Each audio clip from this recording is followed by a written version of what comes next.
Kalingap Rab nagsalita na sa issue tungkol sa pagtitiktok ni VNC at sa reaction video ni Ma'am Bopil. Hello mga kalingap mga ka-EDSI, isang mapagpalang araw pong muli sa ating lahat, naway nasa mabuti po tayong kalagayan at mag-iingat saan man tayo naroroon. Patuloy po natin suportahan ang ama ng Kalingap, Kuya Val Santos Matubang at Kalingap Rab. At paunawa, panoorin po muna ang full video bago mag-comment para malaman ang nilalaman nito. Pa-like at pindutin na din po ang notification bell para updated po kayo lagi sa ating mga video.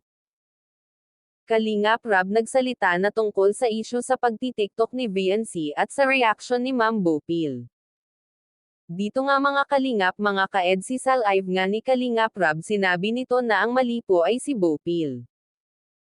Dahil bakit nga daw niya ni-reaction ang TikTok ni VNC na kung saan matagal na nga daw po yung TikTok na yun ni VNC bago pa man siya nagsabi na iwasan ang pagti-TikTok. At sinabi pa ni Kalingap Rab na wag na nga daw pong pagtakpan ang ginawa ni Ma'am Bopil dahil mali nga daw po talaga doon si Ma'am Bopil. Magkaiba man ng opinyon si Kalingap Rab at Kuya Val, nirerespeto pa din ni Kalingap Rab kung ano man ang opinyon dito ni Kuya Val. Pero hindi po ibig sabihin nun ay magka-kontrahan nga daw po sila ni Kuya Val.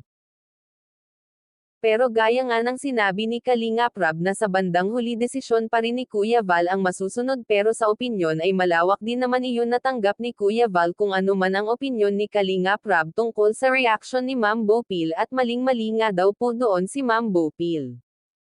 Dahil parang nag-invite siya ng basher. At yun nga daw po ang matinding ipinagbabawal ni Kalingap Rab na nag-i-invite ng basher. Sabi nga ni Kalingap Rab hindi naman po niya as in binabawalan ang mga Kalingap Angels sa pagtitiktok, kumbaga bawas-bawasan lang ang pagtitiktok at wag araw-arawin ito. Dito nga mga kalingap mga ka-EDSI, magkaiba man po ng opinyon si Kuya Val at Kalingap Rab, pero pagdating sa kagandahang loob na gusto nilang pangalagaan ang integridad ng bata ay parehas.